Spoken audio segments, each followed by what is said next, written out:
She spent 25 years in corporate marketing and business development for Fortune 500 companies. She was a key player in the first Sony PlayStation US introduction, Sony's most successful product launch in history, and successfully led several key product introductions in the entertainment and gaming industry. Her passion has always been helping people live their best lives at work and at home. She stepped fully into that role 13 years ago, first teaching a conscious movement practice, NIA, added mindfulness and meditation 9 years ago, and incorporated executive coaching in 2016. She earned both her BA and MBA from UNC, is a certified I Am Way executive coach, and a NIA black belt and 5 stages of self-healing instructor. Here's Haven E. Carter.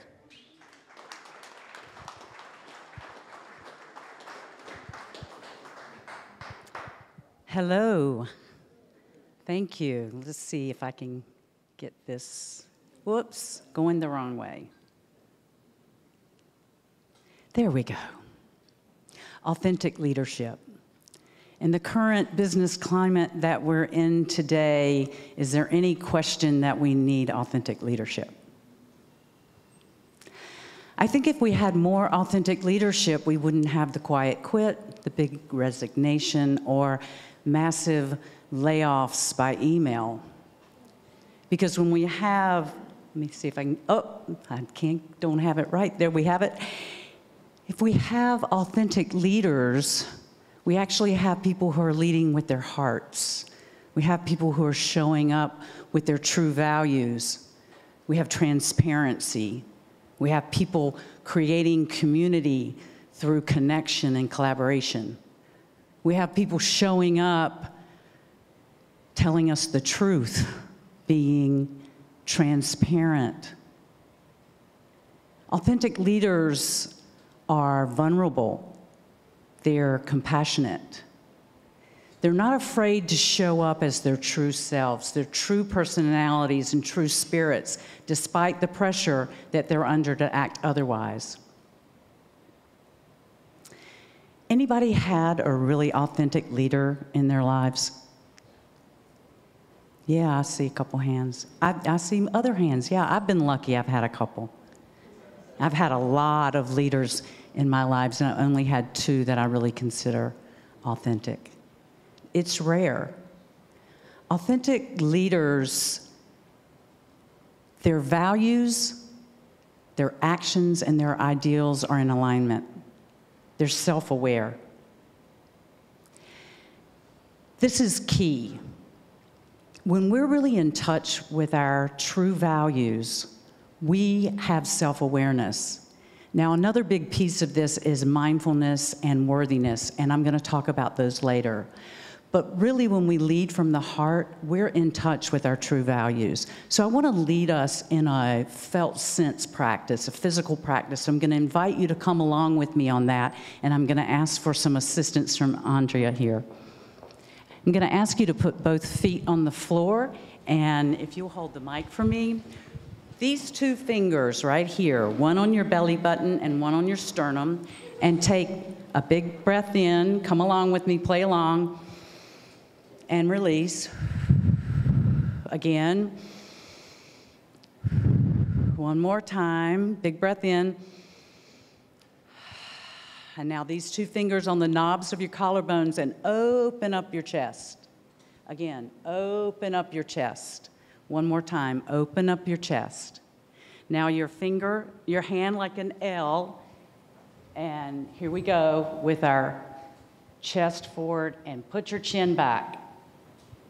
And then you feel your heart leading and a big wow, wow, wow. Do the hands, wow, wow, wow. Okay, now notice what you notice. It wasn't just to get you all to do the wow. It was have that felt sense in your body of your heart leading. Your chin back, your heart leading. Maybe some of you already know what your true values are. You haven't lost touch. But maybe something is arising for others.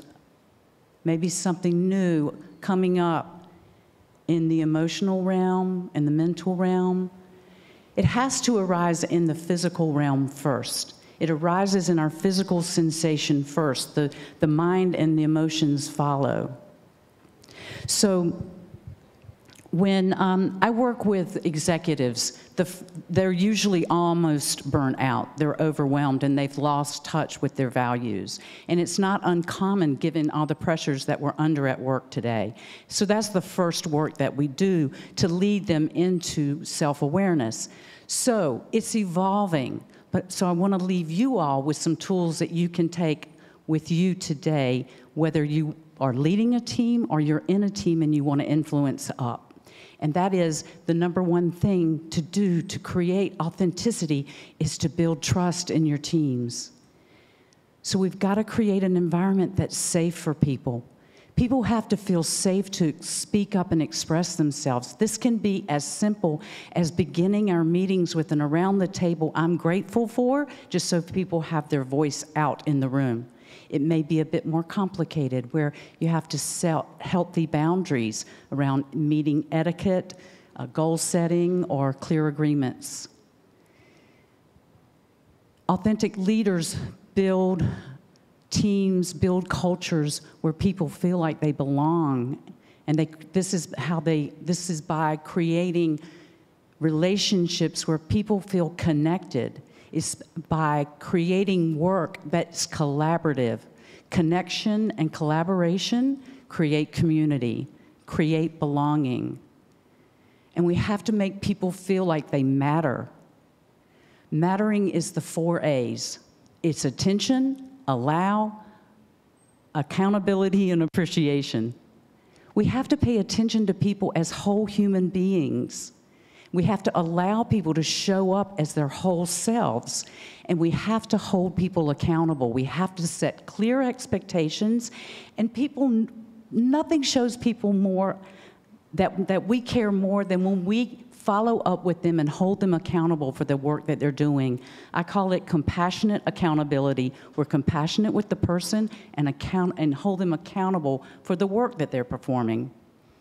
And we have to look for people doing things right. And when they do things right, we have to show them that we value them, we appreciate them, and we praise them, specifically praise them for the things that they're doing right, and we praise them publicly. And we reinforce safety, belonging, and mattering by the feedback loop. Now, you're going to remember the feedback loop because this slide does not say exactly what I'm going to say. And everybody remembers when a speaker makes a mistake. So listen up. The feedback loop is going to reinforce your ability to build an authentic team, whether you're the leader or whether you're influencing up. The first question is, what's going well? Or here's what's going well. We have to celebrate our successes. The second, what do you wish was going differently? Or here's what I wish was going differently. Or here's what I'd like to see go differently in the future. The third thing, this is key. This is where you're going to say, she made the mistake. That's fine. I don't mind making mistakes. Authentic leaders take responsibility when they make mistakes. How can I help? Or here's how you can help me. Creating that partnership, that collaboration, the feedback loop. Authentic leaders lead with their hearts. They're not afraid to act from their true values, their code of ethics. Authentic leadership starts with an individual. Doesn't matter where you are in the organization. It starts with me. It starts with you. Are you ready? You ready? So my colleague Gail Jones and I will be following up. I told you I'd tell you more about mindfulness and worthiness. We are doing the On the Menu next month, which is actually in 2 weeks from today. It's a lunchtime program where we will be doing experiential workshop on mindfulness and worthiness, exploring innovative leadership next month. Hope you'll come. Thank you very much.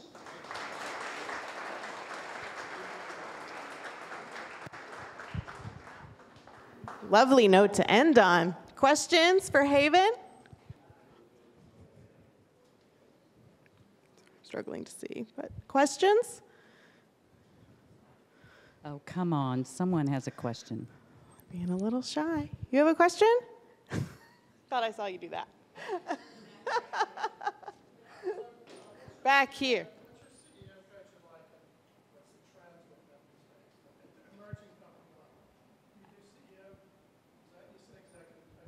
I do executive coaching, yes, sir. And I can't hear you. Do you work with CEOs of any emerging companies? Or what is it you do for them that they need? Can you repeat it? So the question, I think, is, do I work with CEOs with emerging companies, and what is it that I do with them? So I work with a wide range of executives, from directors all the way to the C-suite. Would I say they're emerging companies? Most of them are not startups. Most of them are well-established companies. What they usually have in common is that they are feeling overwhelmed. That's sort of my sweet spot. I burned out twice when I was working as an executive, so I sort of know how to recover from that, and it really is about getting back in touch with your values, with your priorities, and then realigning your life with those values, realigning your work to those values. So I'm not sure if I'm answering your question. So what about people like Zuckerberg and these guys that have these great startup energies, and then they evolve and become different people that maybe we don't necessarily like later? What's your response to that, or what's the way to counter that? So the question is, we have these people who start these Super CEO startup guys like Zuckerberg and Jobs and all those guys are very difficult to work with. But they were great in the beginning, and then, as they get bigger, they get more powerful, all the way to, Tesla owner, you name it. What's your solution for societies to be able to deal with these guys that are getting so much power, and maybe it's not necessarily good? Well, that's a great question. The key is self-awareness. And if someone's not self-aware, then they're not going to change. So I'm not really sure. I'm not a psychologist. I'm not really sure I can answer the question. I mean, the key really has to be that somebody recognizes within themselves that something's not working. And if they're not recognizing that within themselves, there's not really anything I personally can do to help them, except hopefully, ask them questions to help them recognize that there's something amiss. If I ever get a chance to talk with Mark Zuckerberg, I'll ask him. We have a question back here. You talked about the vulnerability of the authentic leader. So can you tell me about why and what should we do if we protect ourselves? You as the leader, sometimes you also protect yourself. So why we become vulnerable if you are an authentic leader, and what should we do about it? Yeah. Can you? Vulnerability. Why authentic leaders are vulnerable? What should we do with that? Why are they wonderful? Vulnerable. I'm Vulnerable. Why are they what? Why are they vulnerable? Oh, because they're not afraid to show people that they're that they make mistakes. They're not afraid to be transparent. They're not afraid to say that they don't know if they don't know. I think, does that answer your question?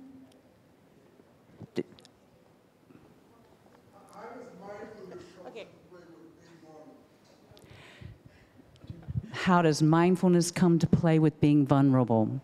So mindfulness is about being present with what is, right? And really turning towards that without judgment. And so how do I tie that to vulnerability? Yeah. God, tricky questions. So I love this story about this. There was a gentleman who had been leading some meditation classes, mindful meditation classes, and he was having bouts of dementia, actually going into early Alzheimer's. And he stepped up on a stage just like this, and he had an episode. He didn't know what he was doing. And he didn't know why he was on the stage, and he didn't know why there were lights in his eyes, and he didn't know why there were all these people sitting, waiting for him to do something. So he just started to say, sweaty palms, mouth dry, pounding chest, nervous, confused, scared, until he came to understand, or he came out of his episode and remembered why he was sitting on the stage, that he was there to lead a meditation. So when we're mindful and we're in the practice, we experience what we're experiencing it, or what we're experiencing in the moment, and we name it. We label it. And that can be very vulnerable. Does that answer your question? Hi. Hi. Heart pounding, sweaty palms, mouth dry. Me too. Okay, so I'm a current job seeker. I'm also a millennial, so I really admire this authentic leadership idea. And as a job seeker, currently in the interview process, what's one question I can ask that can identify if I'm speaking to someone who's an authentic leader? Great question. So one of my favorite questions when I interviewed with people was to not only interview with the person I'd be interviewing with, but try to interview as many people in the organization as possible, but to ask them what the culture was like. And then ask also, and as many people as possible, what is it like to work, how would you define the culture, which was something that Yvonne touched on, right? Like, do people love to work there? You know, when you have an authentic leader, people are happier. And when people are happier, they're more emotionally engaged. And when they're more emotionally engaged, they're more innovative and they get better results. So who doesn't want to work in a happier environment or work for an authentic leader? The other thing is that you can ask them directly, like, what would my touch-base meetings with you be like? Yeah, and then you can get an idea of whether they use the feedback loop. Like, are they collaborative? Are they in partnership? What's their style? Another great question is to ask them who their favorite leader is. Who do they model their leadership after? Yeah. Okay, quick question to end on. Thank you. I think vulnerability is a scary topic for a lot of people, but we have the quiet quit and the great resignation. I'd just like you to elaborate a little bit on where empathy comes in, because what really employees are asking for is to feel that they're cared for. And empathy is a really big part of vulnerability. So if you could just elaborate on your sense of when somebody's empathetic. Thank you. Yeah, did somebody else have something to say about that? Oh, I thought I heard something. Yeah, so empathy is a big part of that. Empathy sometimes gets confused with pity or sympathy, and empathy is really when we're actually feeling what the other person's feeling. We have so much self-awareness or even emotional intelligence that we can feel not only for the person, but feel with the person. And that's when really it's about allowing the whole person to show up at work. And I'll never forget this story of a gentleman that I was coaching with. He was pretty hard on his team, and they were a pretty high-performing group, and he had one of his sales guys who was underperforming, and he'd always been a really high performer. And he was getting ready to really hammer down on him. But for some reason that day, because we'd been working together for a few weeks, he just said, what's going on? Instead of just laying down the hammer, for once he just said, hey, what's going on? And the guy said, yeah, I know I haven't been perform, and my wife has been sick and started to share. And for the first time, he said, I really felt like what it was like for some of my team members. And I felt like what it was like for this guy, what he was going for, going through. And here I was getting ready to lay down the hammer. And I finally understand what it means to have empathy for the people that I work with and for what it's like for people to work for me when I have been like this, just wanting people to bring part of themselves to work. So thank you for that question. Hope I answered it. Thank you, Haven. Thank you.